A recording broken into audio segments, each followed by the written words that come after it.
Yeah, warm greetings to everyone. In this video, we are going to discuss the topic epidemiology of rehabilitation.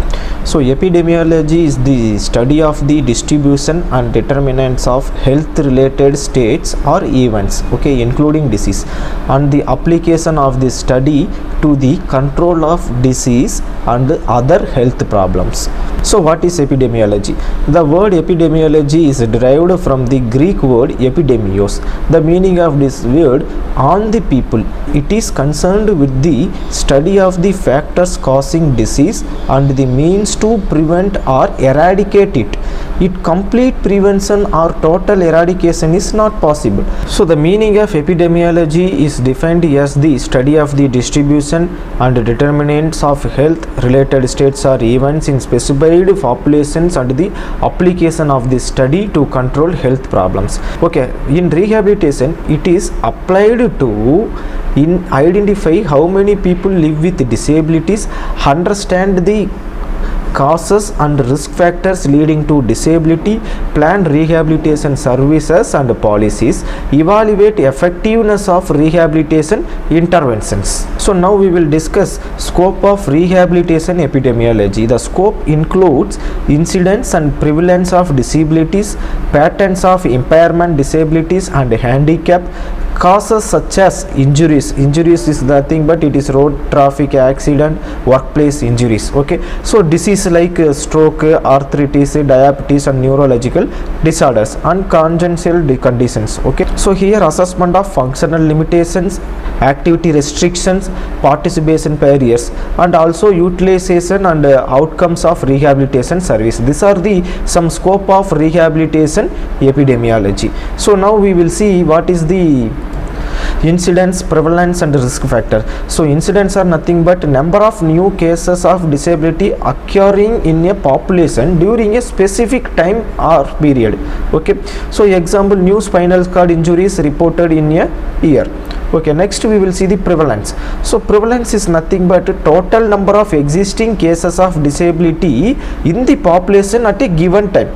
For example, people living with paralysis in a particular district. So risk factor, now we will see the risk factor. Risk factor is consideration to age, gender, occupation, lifestyle factors and environmental and social factors. So now we will see epidemiological transition and rehabilitation. Due to advances in medical care, mortality has decreased, survival with disability has increased, chronic diseases and injuries now lead to long-term disability. This transition increases the demand for rehabilitation services such as physiotherapy, occupational therapy, speech and language therapy, also a vocational rehabilitation.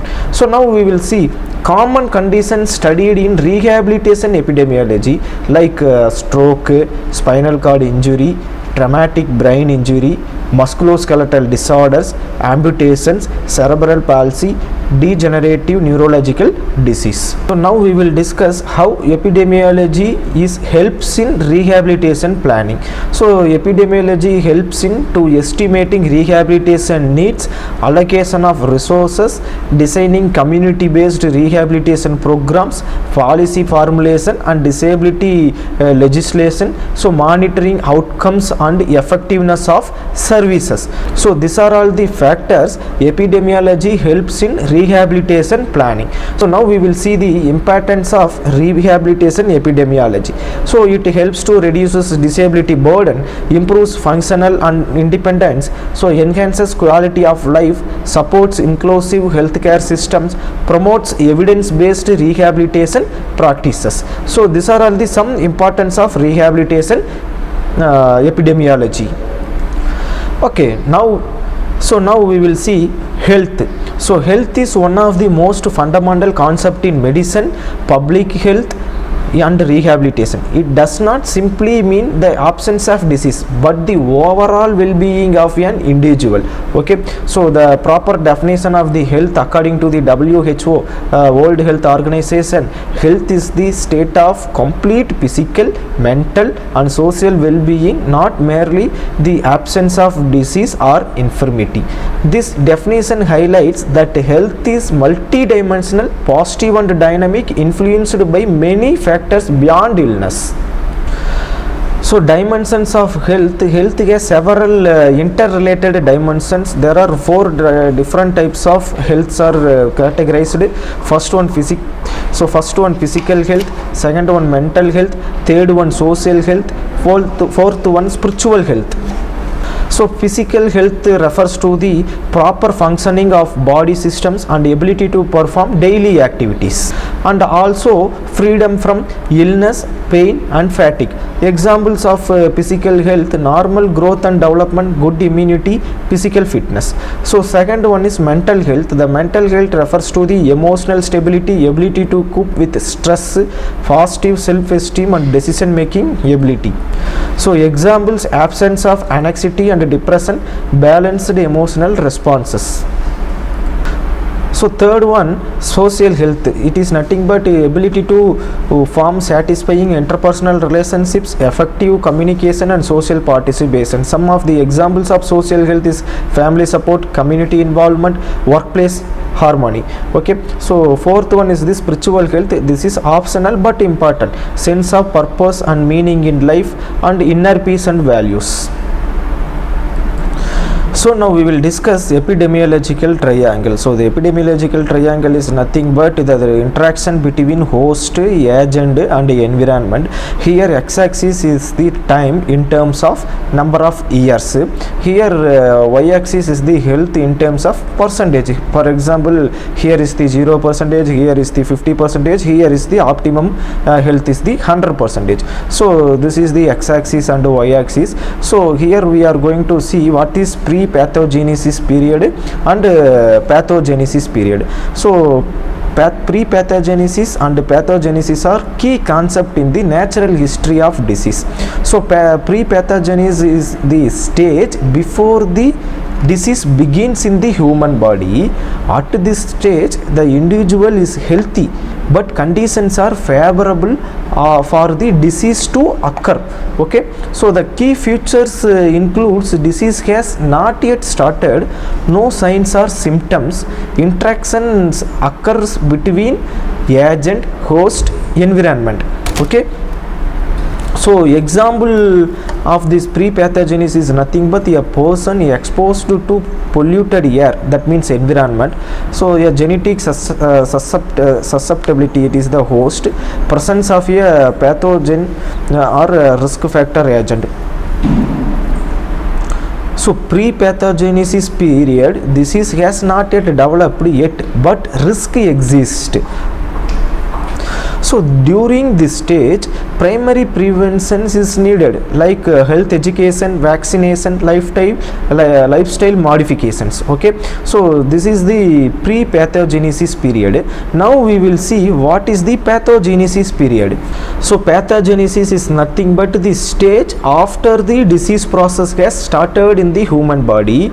So key features of this period: disease is present but structural or functional changes occur in the body, may be subclinical stage. This is the may be considered a subclinical stage in case of no visible symptoms, or clinical stage. Signs and symptoms are appears, means we have to appear the clinical stage. So that here preclinical stage, subclinical stage and clinical stage has mentioned in the respective periods of pre-pathogenesis and pathogenesis. Okay, so now we will see what is host, what is agent and environment. So host is the nothing but it is the human or animal who can get the disease.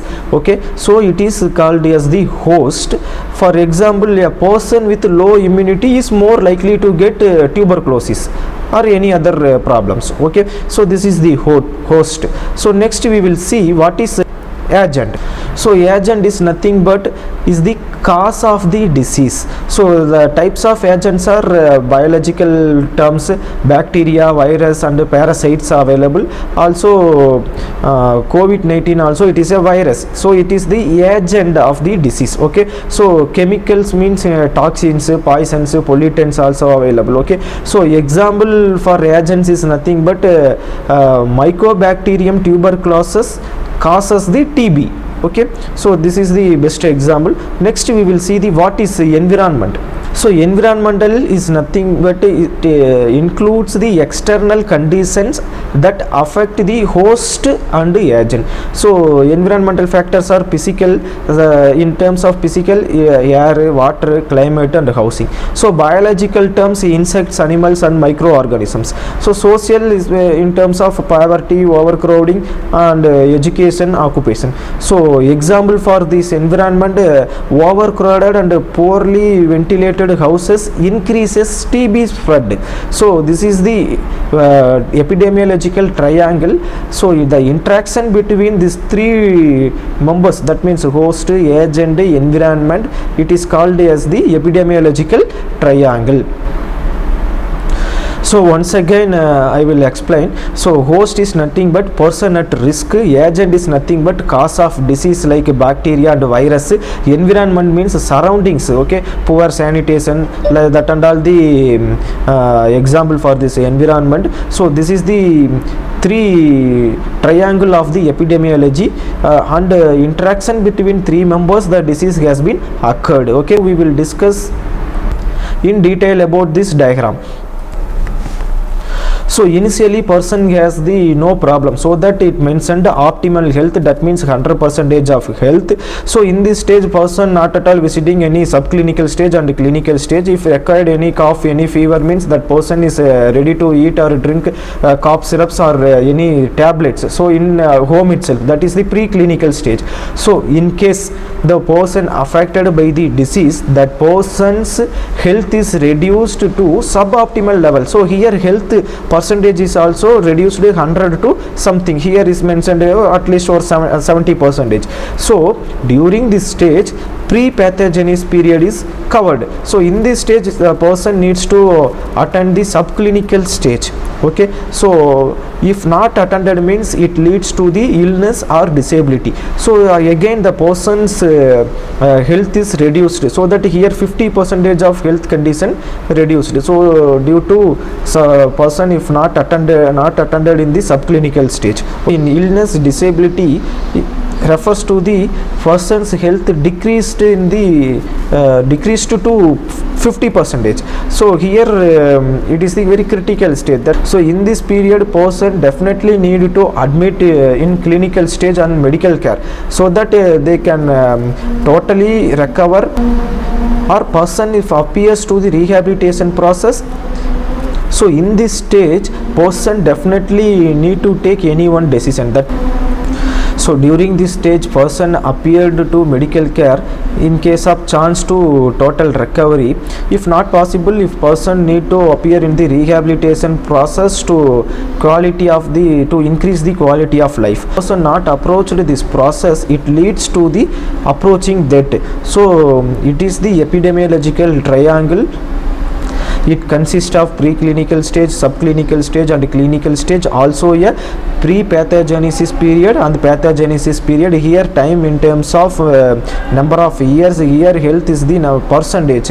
Okay, so here health conditions are referred into 4 stages. So optimum health, suboptimum health, illness or disability. So if person during the clinical stage, if person needs to appear in the medical care or else rehabilitation process. If person not participated in any of this, if directly approaching the death, so this causes the person's lifespan. So these are the explanation about the epidemiological triangle. Thank you so much for your patience for watching this video. Thank you so much.